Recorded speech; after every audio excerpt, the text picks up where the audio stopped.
Hello, and welcome to our podcast. Today, we are diving into key topics that resonate deeply with the entrepreneurs everywhere: resilience, emotional intelligence, and the unique challenges and opportunities for women in businesses. I'm your host, Gabriela Nitze, and I'm thrilled to be joined by Keri Matila, an expert with extensive global experience, having worked across Finland, Brazil, China, United States, and beyond. In this episode, we'll explore gender dynamics in entrepreneurship, the vital role of resilience in overcoming challenges, and valuable lessons Romanian entrepreneurs can learn from Finland's innovative and resilient business culture. Our guest today has an impressive track record of empowering leaders and businesses worldwide. Kerry has trained leaders and over 500 businesses through coaching, mentoring, and consulting. His expertise lies in guiding entrepreneurs, fostering resilience, and enhancing emotional intelligence. He has led impactful programs particularly focused on empowering women, whether they are mother in business, leaders in non-military defense organizations, or teachers supporting immigrant integrations programs. It is a privilege to welcome a coach, mentor, and emotional intelligence advisor who brings a wealth of knowledge to the table. Kerry, welcome to the podcast. Thank you. It's a pleasure to be here. You kind of made me shy when I listened to your presentation about me. Why is that? Oh, well, it sounds so big. It's just the human to human aspect that I'm dealing with. Yes, but this is your credit. This is your activity and your expertise. And this is something that our listener need to hear about the guests that we have. So it is all your credit. Thank you. Let's start with a topic that's often discussed in entrepreneurship. Why do you think men are more active in starting businesses? What steps can women take to overcome the challenges they face? Well, it's I've been as you mentioned, I've been training a lot of female leaders and entrepreneurs, and one of the things that I've learned is that we men are kind of more risk takers. That in the sense that when we talk about female entrepreneurs, they often set the bar a much higher for themselves. So they think, if we think about, okay, this is where we should be, and men think that, okay, this is the optimum level, but probably I can manage even if I'm a little below the optimum level. But at the same time, female entrepreneurs think, if this is the optimum level, just to be sure that it's all good, I need to be above that one. So there is, a level change and that demand, a pressure that female leaders actually put on themselves by thinking, I might not be good enough. I need to be better before I can start. Whereas men think like, okay, I'll jump in, I'll see what's going to happen, and I'll sort it out somehow when going forward. So that's the emotional trigger which there is. Of course, there are then other triggers also, like female leaders, female entrepreneurs are often tied up with small children at certain time of their years, whereas men kind of can say, okay, my wife will take care of the kids, so I can be somewhere else. So that's also a gender issue. But I think the main point really is how big demand people put on themselves, and women are more demanding on themselves than men. Mm-hmm. So you are saying that women are putting much more pressure on themselves and also on the business, because if they rule some business, there are some people in there. That's true, and women want to be sure that there is no failure. Mm-hmm. So they want to be kind of on a safe side, whereas men think, okay, I'll try this. If it doesn't work out, I'll try out something else. Mm-hmm. Of course, this is a big picture, a generalization. But when I look at the big numbers, then this is what I see. Mm-hmm. Men are more realistic and women more emotional. This can be the start of this pressure. Well, that's a different thing to me. Actually, I think it's the opposite way. So I think that men are doing decisions more on emotions. They claim it to be a rational decision, but actually they make a decision based on their emotions. Their gut feeling. Yeah, I can do this. I'll be good at this one. Whereas women think more about to risks and think more about the other people. So actually, this saying that women would be more emotional in the area of entrepreneurship, in the first place, when we talk about starting a business, I think it's the other way around. Women are much more cautious. They think more about the risks, and sometimes they let the risks to overcome their opportunities. And from your experience, you correlate this with more resilience in women. They are more resilient in situations. Well, resilience is then a little bit different thing. I've actually worked with a group of psychologists, and we've been able to identify the 4 core elements of a successful entrepreneur. And resilience is one of them. And as a successful entrepreneur, you need to be at least on the average or above the average people on resilience.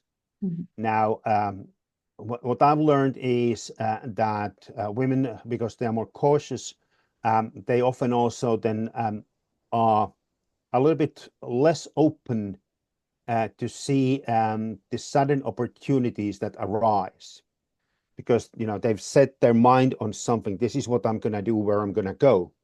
Then when something changes, I saw this in COVID. I was helping about 70 entrepreneurs during COVID, and I saw this in COVID. And a lot of the female entrepreneurs, I have this business. This is the way it should be done. Now, COVID changed the environment, and a lot of them were not able to pivot their system. So they couldn't, change the direction or something like that. And at the same time, I learned that during COVID, those that were able to pivot their businesses actually ended up in a very successful business. The good part is that the most successful customer I had during COVID was a restaurant owner. She had a restaurant, and then the state said, sorry, business closed. You can't have customers in your restaurant. But she was able to pivot her business. So she was right away, okay, but people still need to eat. How are we going to serve them? And then they went to deliveries. She built up a delivery pickup system and all that stuff. And at the end of the day, after COVID, she had actually a bigger business through the delivery and pickup businesses that the restaurant had been. Now she has the restaurant and the deliveries business. So she doubled her business. So that's the point, that how do you pivot your business? And resilience is about how you bounce back. And when you talk about being an entrepreneur, the basic thinking is that entrepreneurial thinking is about trying something. Sometimes you learn, sometimes you succeed. And the question is, some people call learning as a failure, but to me, it's not a failure. It is a lesson to learn. And the question is, what do you do with the lesson you learn? How you bounce back? So what's your next step? Okay, this didn't work out. What I'm going to do next? So that's really the resilience, and that's really every entrepreneur should be doing, or should be asking themselves, what if this happened? What if that happens? Play the scenarios before the scenarios happen. And I think, now, I'm not a mother, as you can see, but I think a lot of women, when they think about their children, how they, foresee things that could happen, they prevent things from happening. If they bring that foreseeing thinking to their business, then they will be probably even more resilient than most men will be. Your example is something like thinking out of the box. Yes. Because when you think out of the box, you see different perspectives. Yes, absolutely. And my question is, do you think from your experience that woman has this visualization more active than the man? Not sure if we can say clearly that it is a gender thing. It is really a personality thing. But the good part is that we all can do that, because and you can even, and I think often propose that use a paper for that one. So write down on the paper, this could happen. Once you have it on a piece of paper, then you can think about it when you go for a walk, when you're driving, if you're driving long distances or whatever. and don't take it as a risk. Think about it as an opportunity. What if this happens? What kind of opportunity this could bring to me? Whatever the situation is, every situation always carries an opportunity with it. So that's really to think about. Think about the opportunities, not about the risk. So this happens, then think about the opportunity. And that's a personality thing. But the good part is really that everybody can learn to do that. So it is a matter of practice. It is just, like jogging. When you go for a run for the first time, you don't do, 10 Ks in an hour. You perhaps can run for 1K. But if you keep doing it, you keep on practicing, you will be great. And resilience is a muscle. When you train that resilience muscle through your thinking, you'll be better and better. Do you think that our resilience can be trained with emotional intelligence? Because you are in this area of emotional intelligence, and I'm curious if you have some specific examples that this emotional intelligence turned a situation into a success. Well, when you think about emotional intelligence at work, as business is, there are 9 different areas that we need to think about. And the main area related to resilience is adaptability, how I can adapt to new situations. And part of that is, can I foresee, can I kind of think about the pictures of different futures? And that's really the key element there. Then what we do with the ideas of the different futures, some people are very good in conscientiousness, they have processes and all that. If you are good with the processes, then think about, if this would happen, what kind of process would I put in here? If you are great in, influencing people, then think about, if this would happen, how would I influence other people so that my future will be good? So the areas are decisiveness, influence, motivation, then adaptability, empathy, conscientiousness, and so on. So really, we have different tools, but adaptability, readiness, and willingness to think about new ways forward, that's really the key. Do you have a case from your clients with this particular emotional intelligence make them to be very adaptable to a crisis situations? Do I have a case?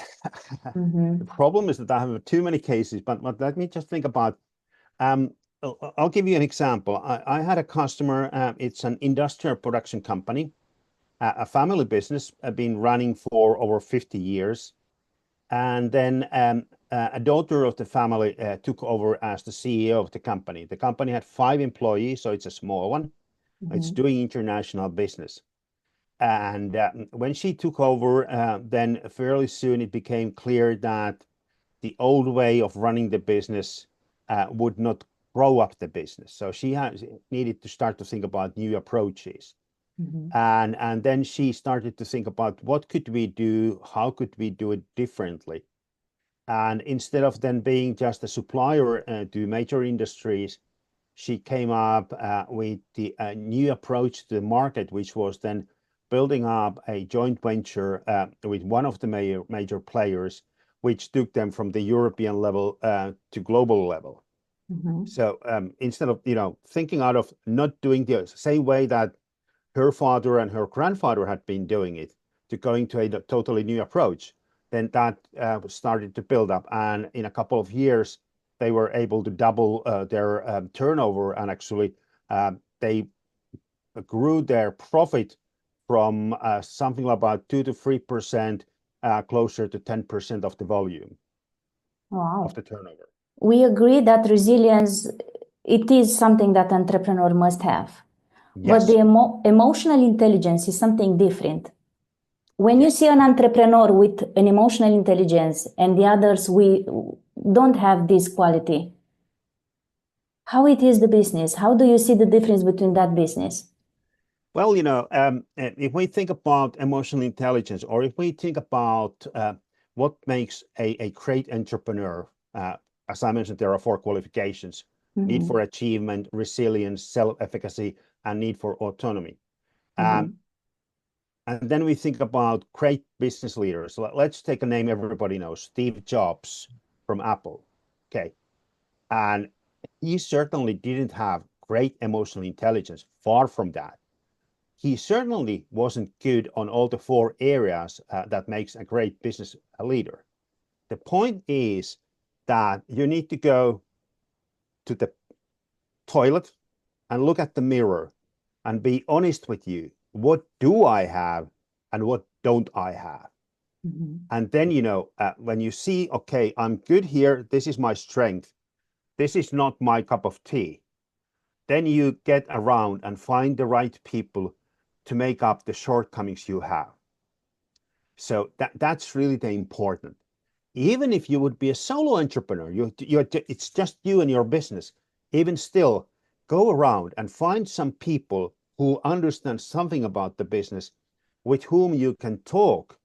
And that way you can find out how different people are thinking about your approach and your ways and your products. And that way you can fulfill the shortcomings that you have. So you always need people around you. Mm-hmm. Make sure that they are not like you, because it is very natural for us to go around with people who are like us because we get along so well. Mm-hmm. The worst thing we can look at the moment, just today, is Donald Trump and Elon Musk. Well, I'm not going to say what kind of people they are from my point of view, but you get the picture. So get different people, different perspective. Find people who disagree with you, and make that disagreement the source of energy. Because when somebody disagrees with you and you use it in a positive way, it's calling a coaching approach. When you use it in a positive way, then your business will really nourish. It will grow up, and because you will be then talking to the customers in the right way, and the shortcomings you have will not stop you from achieving the goals you want to have. I want to focus about the emotional intelligence because it's something new that we talk in our podcast, and I know that you are expert on that. This is something that you born with or you can learn. I'll give you a simple example. When we talk about something that everybody's talking today, at least here in Finland, which is empathy.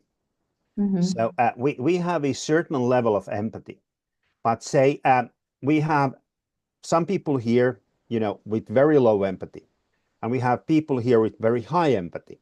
So you are somewhere here in between. If you have a low empathy, you can't learn to be high on empathy. You can't get up here. But the good part is that you can learn to behave in a way that people see you as empathetic. Mm-hmm. As an example, if I'm low on empathy, so I don't really show very much attention to other people's feelings, even I see them, but they are not important to me. When I realize that I'm low on empathy, which means that I would be, just in the smallest 10% of people on low empathy. But I can still learn, okay, I'm bad at this one. It hurts my collaboration with other people. So how do I communicate with other people about empathy? And the simple answer is, okay, if you are low on empathy, you start to talk about, could you tell me on a scale from 1 to 10, how you feel about this? Is it irrelevant? Is it very, very important? And when you talk about your own emotions, you can say, okay, to me, this feels like, on a scale from 1 to 10, it feels like a 3. Mm-hmm. That way, people start to understand where you stand. And that's really the point there. So we can learn a little bit. We can't change our personality, and especially we can't change, the young born traits that we have, like introversion, extroversion, all that. But we can learn to behave differently. Like, I'm an introvert person, as you can see, as you have noticed today. Mm-hmm. I really need time without people in order to charge my energy. But I've learned to be with people. Mm-hmm. Nobody, when I speak with people, everybody says, no, well, you are not an introvert. And I said, yeah, that's how easy it is to fool other people when you learn how to do it. So we can learn to behave and use emotional intelligence. But first, we need to understand where we are, because the point is that, again, we have this span here from 1 to 10.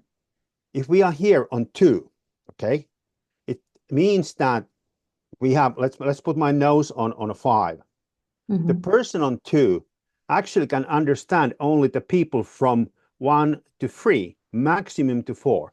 So they can't understand these number 5 people, not to mention 6, 7, 8, 9, 10. And so we need to know where we are, because we don't understand the whole spectrum of people. Nobody can understand the whole spectrum of people, how different they are. But when we know, okay, I'm here on 2, so how do I communicate about this area to the other people? One more word that I want to say about empathy. It is sad and sometimes can be harmful if you are low on empathy, but especially a word of warning for women. If you are high on empathy, that is even more dangerous, because that can lead to the point where you help everybody. Somebody comes and says, okay, can you give me a hand on this project, or can you help me with moving my flat? And you are always like, oh yeah, sure, of course. And you put your own needs and your own work aside, and you end up with a burnout. So high empathy is more dangerous than low empathy. Low empathy, you can still learn to behave in a different way. But so, yeah, we can learn about emotional intelligence. And I'm going to reveal a little secret, a little lesson that will help you.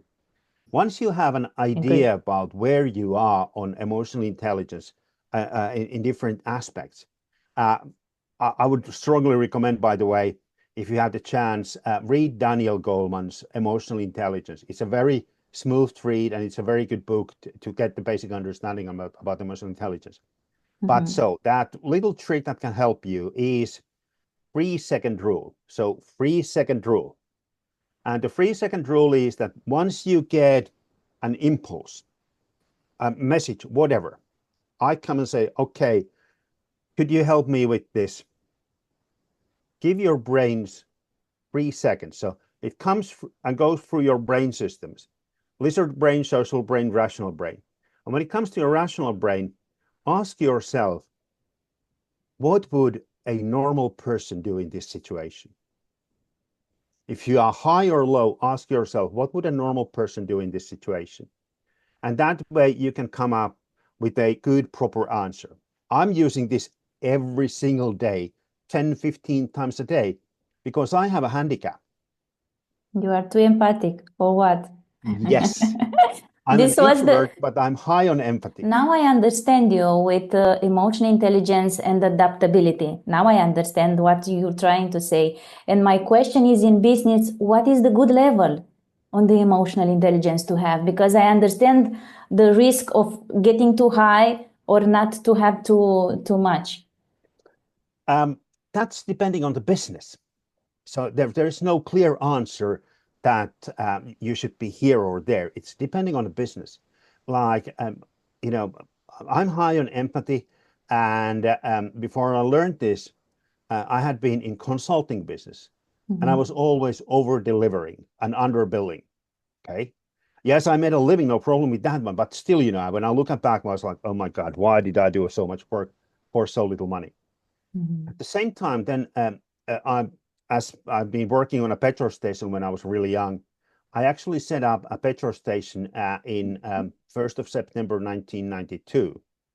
And it was the first in Finland that actually didn't have a car repair service, but you could go and buy milk and bread and butter and candies and all that stuff. So it's the first kind of a petrol station with a grocery market in Finland.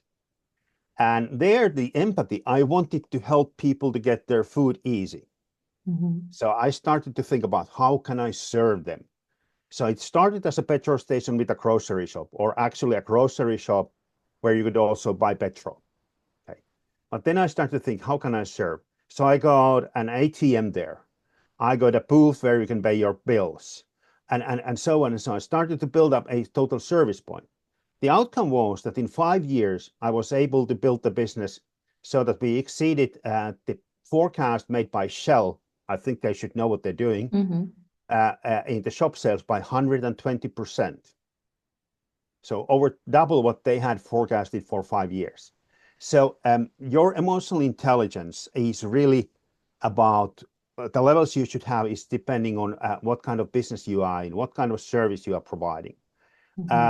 The one point that I would say, be always, clear when you think about pricing is don't think about how many hours your work takes, because it's not about hours you are giving to the customer. It is the value that you are giving to the customer. Think about the value of your work and then think about, okay, this is the value to the customer. How much of the value would the customer be willing to give you back for the service you do? Whatever business you are in. So that's really an important. And please, if you are high on empathy, make sure that you have somebody who is low on empathy in doing the calculations with you, because otherwise you are underpricing and overserving. I recognize myself when you talk about yourself. And I think it's very good that you said that everyone has to measure this, because the businesses are different. Yes, it is about the services that you provide to that customers. So there are businesses where the emotional intelligence has to be a little bit high to have success, and other businesses where it's not so required. So this kind of example to measure the level of the empathy and to be aware in which situation is good to have higher or lower, this is a good input to the discussion. For example, if you are like I'm doing a lot of mentoring. I've been mentoring over 100 people this year on business entrepreneurs. If you're doing a mentoring, what one should do is kind of make sure that you are not too eager to make decisions. You make sure that you love listening. Make sure that you love silence, because there is no other tool more powerful to get people to talk than you just zip it up and give the other person a minute or two, and they will tell you everything as long as you just dare to wait. So that being outgoing, being influenced, being decisive, that those are part of emotional intelligence. So it depends on how you want to work with that one and where you deal with that one. This is if also, yeah, go ahead. I want to say that this is also a very good role in the sales area. Just close your mouth and listen to the customer. Absolutely. Help the customer to buy the product instead of that you're trying to sell the product, whatever the product is.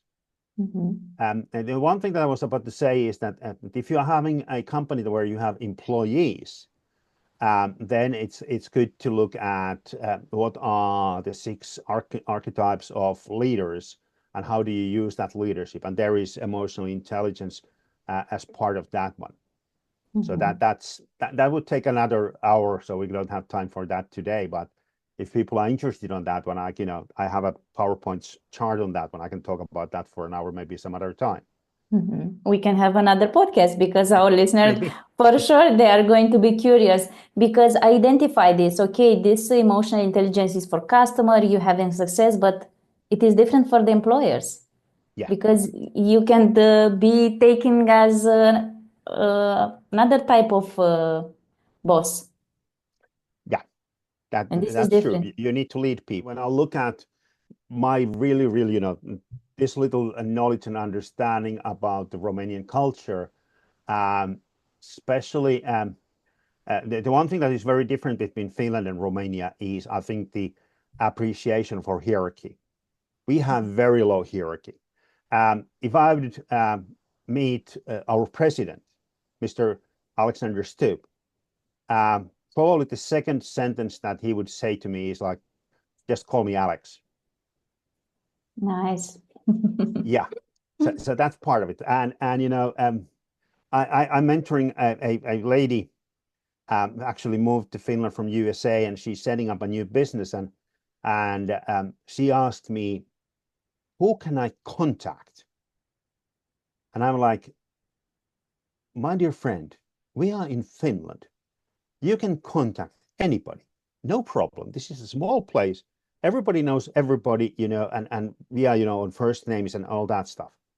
And she said, oh, really? And I said, yeah, if you feel like it, you can contact the president. And she was like, okay, that's kind of a crazy.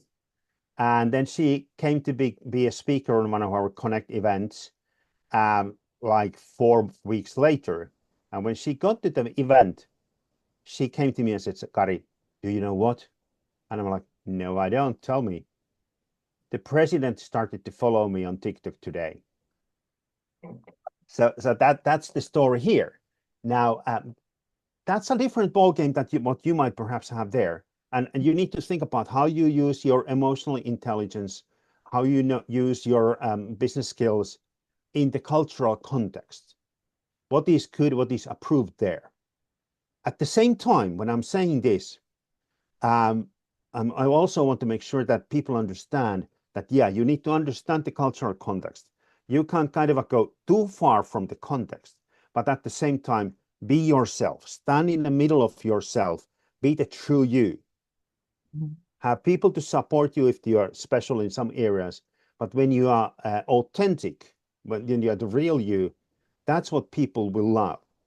And what I'm also saying to my customers when I'm training them is that they really should change their approach when they think about customers. A lot of small new business owners think about, I need to please everybody, and that's mission impossible. Mm-hmm. So I'm saying, change your approach. Think about how can you get 50% of the people to be angry with you? Because if 50% of the people are angry with you, the other half will love you. And when you have 50% of people loving you, you will have your customers. But if you try to please everybody, you just disappear in the wallpaper. Mm-hmm. I agree with you. I'm a little bit curious about the Finland's entrepreneurs. They are looking for mentoring. They are thinking, okay, I have a problem, I need help. How they react to the mentoring business programs? Well, there is different types of support. There is consulting, there is mentoring, there is coaching. But especially when we talk about the micro businesses, meaning that they employ 9 people or less, and solopreneurs, coaching and other that is sometimes too heavy for them. So mentoring is really what really helps them to move forward.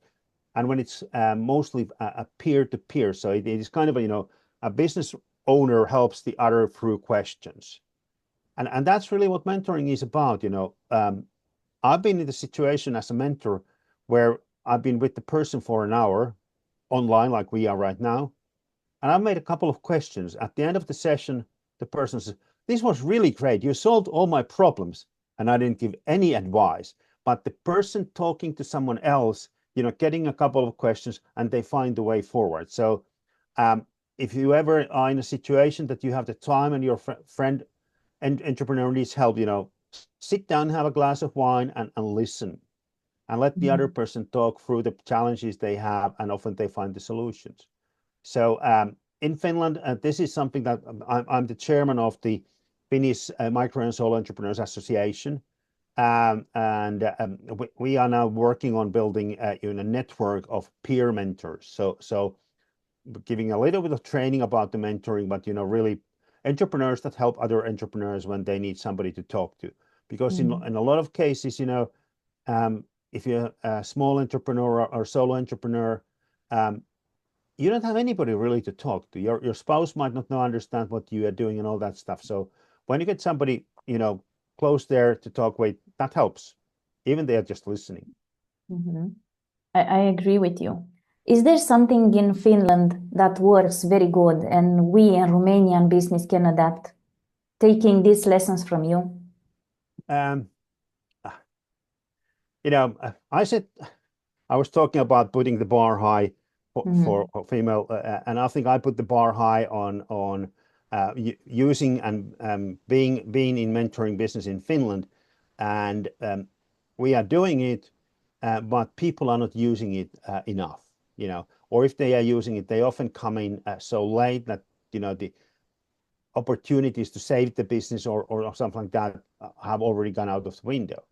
But we are working on that every single day, and spreading the message and mentoring people and asking people to talk about mentoring to other people. So I think that's really a big growing venue here in Finland too.